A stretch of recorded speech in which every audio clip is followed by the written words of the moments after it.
All families fight, bicker, fall out, and reconcile. But some don't do that last part. For some, the disagreements or disapprovals lead to irreconcilable differences. Parents and children or siblings who simply never speak again. And there are signs that it's becoming more common than ever.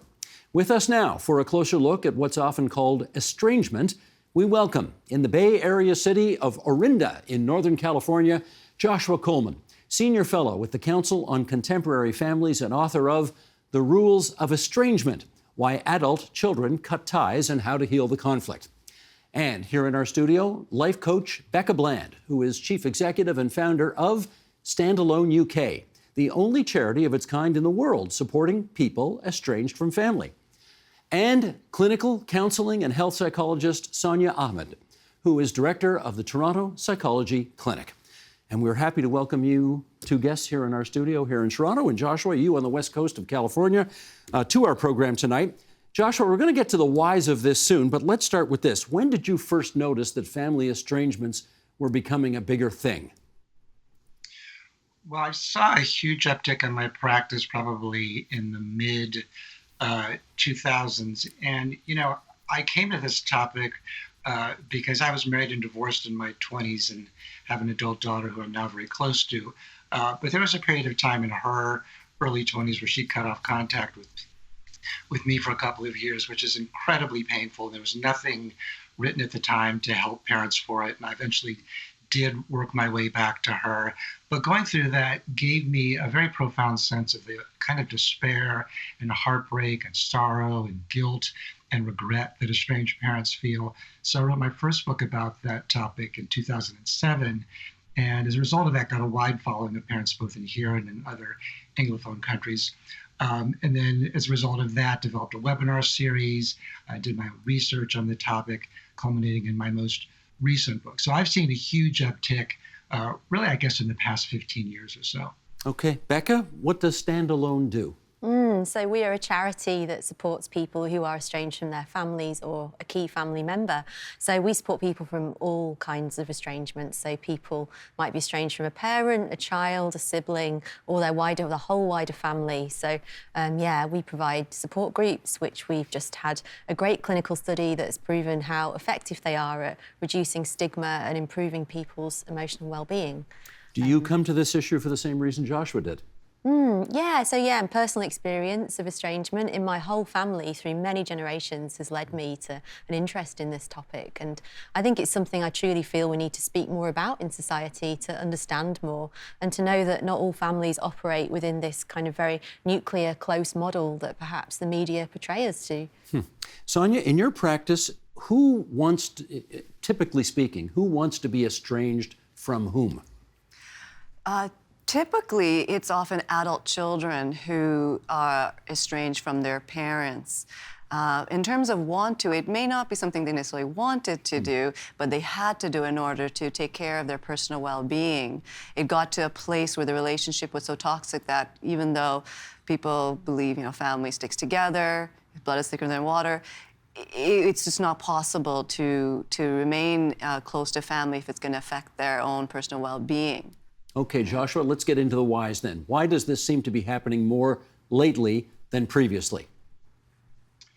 Well, because the moral framework of what constitutes family has radically gone through a change in the past half century in particular, where the idea of honor thy mother and thy father, respect thy elders, has been replaced with a much more personal self-esteem, mental health, happiness, self-growth, identity-focused notion of relationships. It has to do with what the British sociologist Anthony Giddens refers to as pure relationships, that we've gone from role to self, a preoccupation with doing the right thing in terms of our role as a family member, to what's really good for our identity. So we have that on the one hand.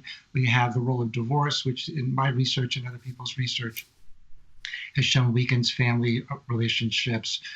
We have the role of social media, which serves as the kind of extended kin for both good and bad reasons. We have increasing tribalism, particularly in the United States, rising rates of individualism. So all of these factors contribute to a much more individualized view of family that is relatively new historically. Okay, I got to follow up on that last part there because we cover a lot of politics on this show. It's not my imagination then that I seem to run into more people these days who say, you know, my parents love Trump and I just can't deal with that and I'm going to have to cut them off. That's a thing now. It's a thing. Yeah, in the United States, according to one large survey, something like a third of family members are estranged because of political differences, which is really tragic. You know, the old days of agreeing to disagree, or, I'm certainly not a family is forever no matter what. I certainly think that there are plenty of cases where it is the healthiest thing to do to cut off a family member who say consistently against your sexuality or gender identity or won't take responsibility for the ways that they were abusive or hurtful. But I also feel like we become very fragile in what binds us together as family members, and which I think are very problematic. Let me follow up on that with you, Becca, because, and I'm trying not to make this sound like a stereotype in asking this question, but it is said Gen Y and Gen Z tend to be snowflakier than previous generations. And I wonder how much of estrangement happens because their skin just is not thick enough. I think that, I want to fundamentally disagree with that, as I'm sure you'd expect me to do. I think that my generation, Gen X, Gen Y, have got more time, they've got more inclination to do more personal work in therapy, to explore themselves, and also to explore the intergenerational trauma that their families may have brought to them. And so that means that they are more inclined to put stronger boundaries in place around difficult behaviours. So I wouldn't say it's flaky or having a thinner skin. I think it's actually just, my generation wants more healthy relationships, and they want their children to have more healthy relationships. So I think my generation see themselves as kind of like the cycle breakers, the people that want to, in some way, kind of make better behaviour more prevalent in families. There was a term there, intergenerational trauma. You want to just give us a handy definition of what that means? Intergenerational trauma, I see it as a disease that spreads through family relationships. And often some people choose to deal with that disease by changing the relationship dynamic, maybe distancing themselves or breaking their relationship with the family. But fundamentally, it's traumatic reactions that are perpetuated through the family dynamics, because each person internalizes trauma a different way, the way they deal with their thoughts and their feelings, and then that affects their parenting. And how they parent then impacts the person, their children, and so on and so forth. Now, you tell me if I'm right or wrong about this. In your practice, you work with a lot of new Canadians? With a lot of new Canadians, primarily a lot of South Asians. That's my background. Okay, Yeah. and to what extent do these new generations who grow up in Canada, do they want to estrange from their parents because they're just, they're into a new way of living and they're not into all of the old customs from the old country, that kind of thing? What I'm finding is that South Asian Canadians and a lot of new Canadians are trying to find ways to recreate their parents and their ancestral culture and still adapt to the culture that they've are assimilating with here in Canada. So they're trying to find a third way, per se. And in trying to do that is difficult because change is hard, especially for new Canadians. It feels it's foreign, it feels threatening, and it needs to be done in a healthy way. So I find that it's not a complete cutting off in order to do their own thing, but trying to find ways to make it work so that they're still honoring family values. Yeah. Becca, can you tell us when adult children want to, I don't even know what the right term is here, want to impose an estrangement on their senior parents, what kind of challenges and what are they facing in attempting to do that? I think sometimes the language that we use here is sometimes a bit flippant about sometimes, that we need to, do something that's a really quick decision, whereas for many people, this is like laboured over for a long period of time. They've tried to make the relationship better. They've said what's the issue, and then there's been no progress. And so I think that what they're faced with is, in this situation, just a huge, difficult decision, and something that they will, ultimately there isn't a great outcome in either way, because it can be incredibly difficult to be estranged from a family member. It presents its own set of challenges, but it can also be incredibly difficult to stay in a very dysfunctional and abusive dynamic in a family relationship as well. So follow up on that. What's the upside of estrangement? Well, I think that first of all, for the future generations of a family, there's kind of getting rid of really difficult behaviour. If somebody in your family isn't very willing to work on something or to change or to accept your point of view, be seeing you in how you want to be seen, in the changes you're trying to make in the dynamic, I think it's really, really important that, we can have a break. Like, why is it so hard to accept in society that we can have a break from relationships when in almost every other relationship in our society, it's okay to take time, it's okay to step back? Because it sounds, Saunia, completely beyond the pale to want a break from people who gave you life. Is that fair to say? Very absolutely. It's actually quite painful when one family member initiates an estrangement, the other family member didn't want that. It's very, very difficult. It's heartbreaking. It's like, especially if it's the parents, they gave everything, they sacrificed a lot. And again, as I work with new Canadians who left one country for another in order to give their children the best life possible, and then the child decides to take a break, it feels like a major betrayal. Joshua, I'd like to come in there and please. just say that actually I feel it could also be an opportunity. And so do we have to see it as a betrayal, or could we see it as an opportunity for some people to work on themselves and create better relationship values and behaviours that perhaps they never had the time when they were bringing up a small family to develop? So is it really right to say that it's a betrayal always, or is it somebody saying, I'm calling time because this isn't working? And for all of us, we need to have a break here to be able to say, kind of create something more healthy and more real. Well, let me pick up on that with Joshua. Do you believe, Joshua, that adult children owe their parents something, even if they want to be estranged from them? Well, can I step back for a second and address some of the earlier topics and come back to that? First of all, let's talk about the notion of trauma. There is an important study by Nick Haslam, who's a psychologist in Australia. And one of the things Haslam found was that he calls it concept creep, which is the idea that in the past 3 decades, there's been an enormous expansion of what we believe constitutes traumatic, harmful, abusive, and hurtful behavior.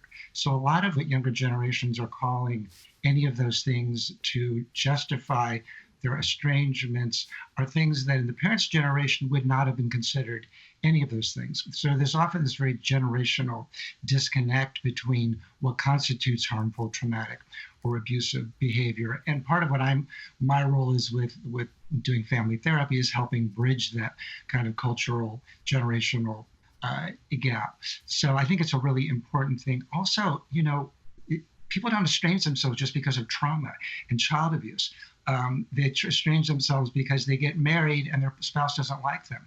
They get estranged because their parents get divorced and one parent poisons a child against the other parent, or the child independently blames one parent for breaking up the happy home. They get estranged not only because of the parent's mental illness or abusive behavior, because of the adult child's addictions or mental illness.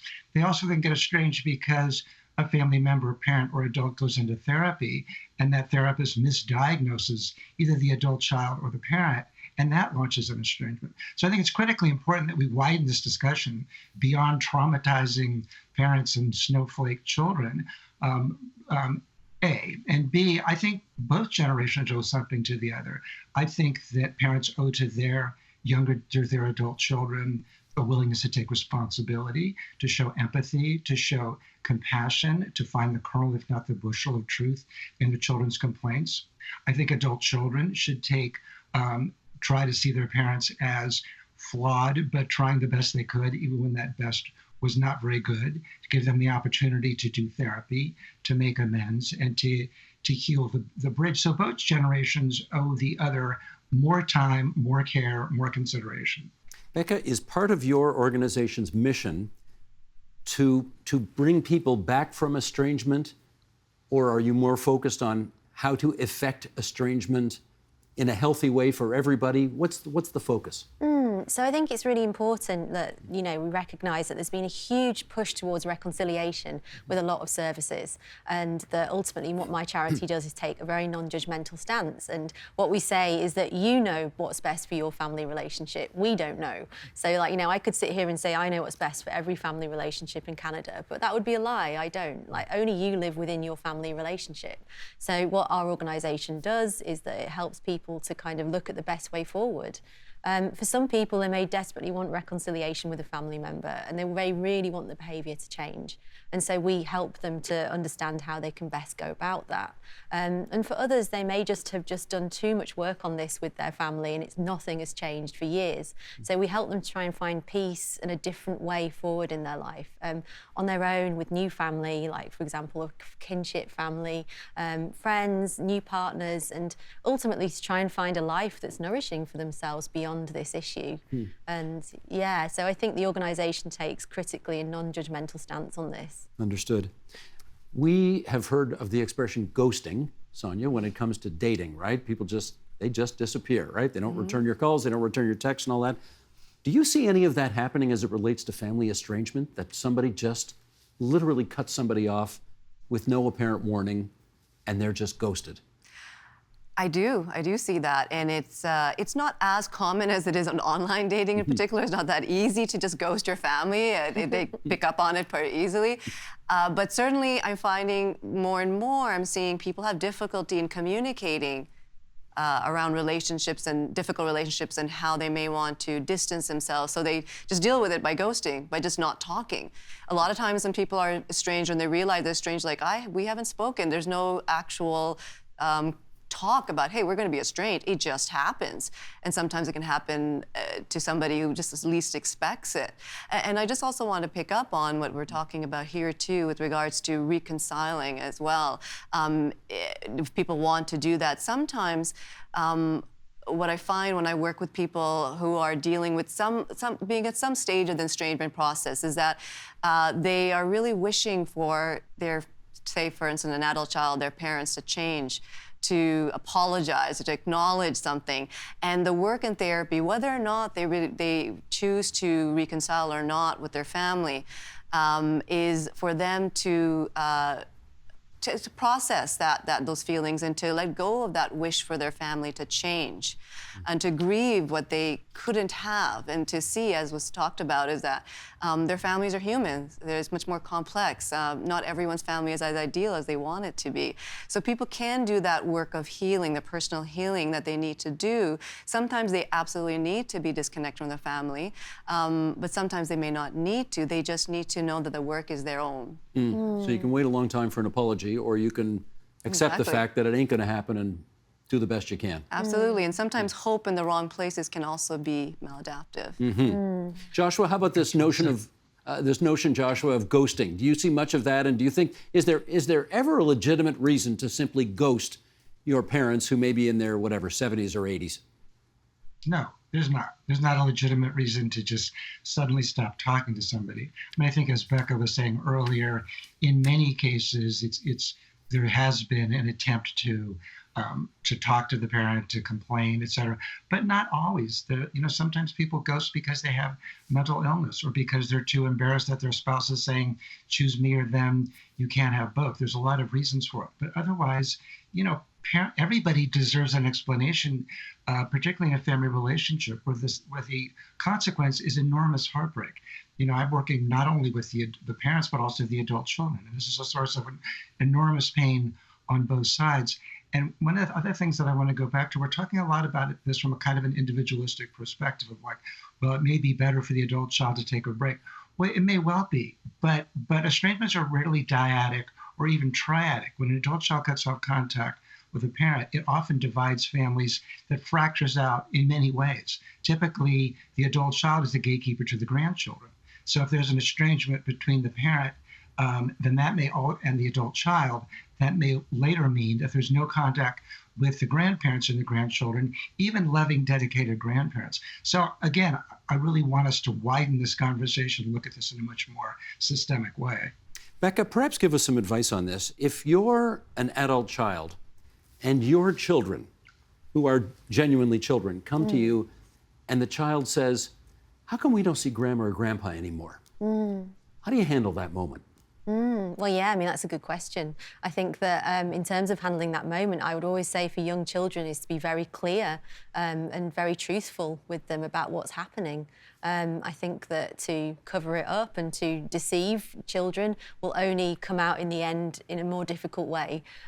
Lies that come out in adulthood, for example, can cause family estrangements themselves later down the line. So if we systemically start lying to children about things that are happening within our families, then it's not going to lead to stronger relationships in the end. And just to come back on Josh's point about grandchildren, then I think I want to come back to the point I've been saying about so many adult children feel they're kind of having a break from relationships or estranging from relationships because they want their grandchildren to be brought up around more healthy behaviours. And I think that if you don't see any kind of movement in the relationship or movement in the behaviour from, the old elderly parents, let's say, it's going to be very hard for someone to say, oh, I want that around my grandchildren. I want that around my children. I think that's an incredibly hard thing to want to put your children in the way of harm. That's what a lot of people who want to withhold that contact, that's exactly what they're trying to do, is protect their children. Joshua? That suggests that that one can't be a loving, dedicated grandparent and still have conflict with one's adult children. Plenty of people don't have great relationships with their adult children, but they're fantastic grandparents, and their grandchildren adore them. And I frequently work with parents who even by the adult child's own admission, say that they were good, loving grandparents. So this idea that if it's not good for the adult child, that it's toxic to the children, I think just isn't borne out by the evidence. Well, okay, Saunia, let me try this with you. And again, on how honest you can be with the grandchildren, your own children, as it relates to grandparents. Can you be honest? Can you be this honest and say, your grandfather is a QAnon supporting nut job and I can't have him in our lives anymore? I mean, is that too honest for a child? It's not about honesty, it's about sharing information in a developmentally appropriate way, in a way that they would understand. And it would be good for them. Children are sponges, they absorb, but they understand something's going on. So it's definitely very important to tell them something, such as there's disagreements between myself and your grandparents, and for that reason we can't communicate and spend time together. And just building on what Becca has said is that we've got to normalize the idea of that sometimes some relationships, they require some distancing, so that the people can grow in a healthy way. And a lot of times parents realize, I don't want to allow what my parents put in me to be put upon my children. And so that distance is important. And definitely you can communicate something that they would understand. But Grandpa's a QAnon supporting nut job is probably not the best way to put it. Yes, kind of modeling for them, exactly. I mean, modeling for them hostility, the same kind of hostility that your grandparents are expressing. So you want to actually express it in a way that they can understand and learn from. And understand in society, there's a lot of people who disagree, and sometimes we have that in our family. Gotcha. I just want to say as well, I wasn't advocating any kind of hostile talk around No, I was saying that not lying to them, basically saying we don't have a relationship at the moment, is probably more appropriate than trying to cover it up and say something, that's a complete story. They're too busy to see us. Yeah, exactly. Yeah. And I think that, so I think, I wouldn't say you should, start to influence the relationship of the grandchild with the grandparent. So I think that kind of alienation is quite dangerous. But I do think that kind of, being honest about why we're not seeing grandparents is really important too. I have seen, I got to tell you, Joshua, I have seen situations where parents, adult children, have told their parents, grandparents, if you don't get vaccinated, you're not seeing your grandchildren. I mean, that's the reality. So how much of COVID has influenced estrangement that we're seeing these days? I am seeing that. And I see COVID as part of sort of the larger tribal political fracturing that's happening. But I definitely think that COVID has heated up people's anxieties. It's heated up kind of hostility around family relationships. And it's also heated up people's needs to establish boundaries with family members, which I think, as my co-panelists have said, it can be really useful and important, but boundaries also can keep people out as well. And so we just have to be careful about it. But absolutely, COVID has been an issue. Saunia, you seeing that in your practice? COVID has has resulted rather in breaks among families because, maybe someone doesn't want to get vaccinated, or maybe somebody is an anti-vaxxer, or all that kind of stuff. COVID has certainly, as Joss indicated, amplified a lot of cracks in the family relationships and polarized people around political issues regarding vaccination, masking, and many political issues. And definitely there's been a lot of conflict around vaccination because a lot of families, certain people got vaccinated, certain people didn't, and that causes a lot of arguments, and that means some people are not getting together for certain cultural celebrations. Do you see this too? I do think, yeah. I mean, it's like any big kind of thing that happens, it can be very divisive depending on where you sit, on what family lines you sit as well. And so, yeah, I do think that COVID has got a big impact on all relationships and families included. Joshua, let's talk discipline, because I guess there's an argument to be made that the older generation sometimes thinks the younger generation, their adult children, are too indulgent with their children/grandchildren. And therefore, the grandparents intervene, and the parents don't like it, and the grandchildren are amused by the whole damn thing. To what degree do you think that the bar becoming too low as to what's considered toxic parenting is at play here? Well, I think the bar is way too low in terms of what's considered toxic parenting. And I think that parents have become very vigilant about how their children are treated, and very worried about them. And I think that that's partly the fault of people in my field. I think we've sort of done too much education about the potential harm to children, so that the idea that a parent's behavior is going to be hurtful has become a source of estrangement and conflict. There was a recent survey that said that something like 50% of grandparents have ongoing conflict with their adult children about grandparenting issues. So it's a very hot topic in families these days. I can understand that grandparents sometimes meddle in parenting because they don't like the way that their adult children are parenting the grandchildren, those adult children's children, and most grandparents won't run into trouble if they just keep their nose out of telling their children how to discipline their grandchildren, right? But sometimes they can't resist. Right, that's true. And does that become a source of estrangement over the years? Oh yeah, absolutely. I think that some adult children feel like, look, if you can't respect my boundaries about how I want to raise my children, then you can't see me or my children. So I absolutely think that that's an issue. Okay. I'd like to come in there and say Please. that I've worked with a lot of people in my personal practice who have that issue exactly, of that their grandparents have just really intervened or kind of made big steps within what they think how their adult child should be parenting. And they shouldn't do that. Is your advice? I would absolutely say that you've got to give somebody the freedom to parent their child as they want to parent their child. And make mistakes. And make mistakes, the way of course, they got the way to. they did. Yeah, like there's no, I don't think there's any formula, and I don't think there's any big right and wrong. And people are bringing up children now in a generation and a time that's very different to how they were brought up. They were themselves brought up by their grandparents. So I think it's really appropriate to have more time, space and freedom for adult children to bring their kids up as they wish to. Saunia, talk to us about, in our remaining moments here, the road back to reconciliation. Do we assume that the best outcome all the time is that all parties figure out a way to get back together again? Well, family estrangement is a complex process, and people in families, even the most loving families, have difficulty getting along.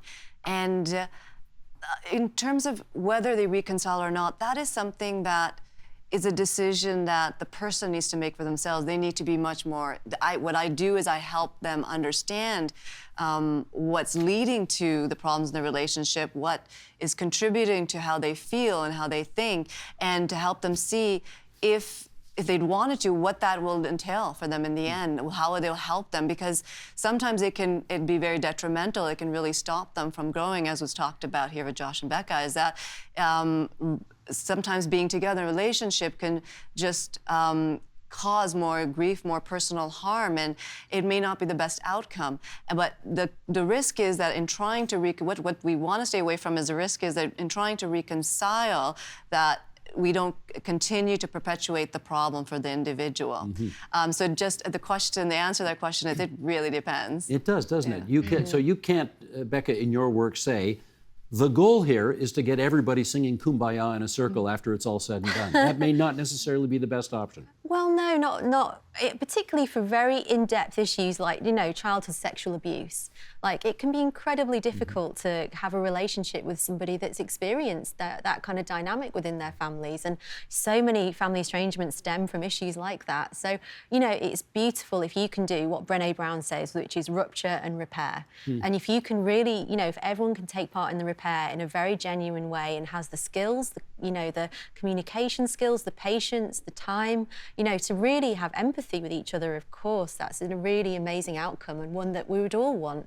But I think that unfortunately that isn't always what human reality is in families, that some people don't have any time, space or inclination to actually see, hear or understand the other person. And they just think they should just put up with it, or that's just, the part of families. And I think, that means that it's incredibly difficult to sing Kumbaya together because you're not being seen as a human or ultimately respected. And we all want respect from everyone in our lives, right? Joshua, in our last minute, can you tell us what percentage of people you think who are estranged eventually get back together and it works? It's hard to get a good statistic about that. What I often tell people is if both the adult child and the parent, which is my area of specialization, are willing to engage in family therapy, then the chances are very high because I can kind of adequately represent both sides. As Saunia indicated earlier, typically estrangements are initiated by the adult child, which often means that the parent has to do more of the outreach. And I encourage parents to do that through showing empathy, taking responsibility, writing a letter of amends, showing compassion, not defending, not guilt-tripping, not explaining. And that seems to be the most successful pathway towards reconciliation. So for those parents who are able to do that work, and those adult children who are able and willing to accept that repair that Becca was talking about, then the success rate is very high. I want to say as well, I just think that it has to be genuine. I think so many people are advising that, you should just say whatever to get the relationship back. But people know when something isn't truthful. And so I think it's really important to do something from the heart, which is where you got to fix it. Yes. I think you've got to genuinely look at yourself rather than just say what people want to hear. Gotcha. Sheldon, can I have everybody up on screen all at once so I can thank Becca Bland, who's come all the way from the UK, from standalone UK, Saunia Ahmed, the clinical psychologist, director of the Toronto Psychology Clinic, and Joshua Coleman. You can read more of his work in Rules of Estrangement, Why Adult Children Cut Ties and How to Heal the Conflict. It's great of all three of you to be with us here on TVO tonight. Many thanks. Thanks for having us. Thank you. Thank you. The Agenda with Steve Paikin is made possible through generous philanthropic contributions from viewers like you. Thank you for supporting TVO's journalism.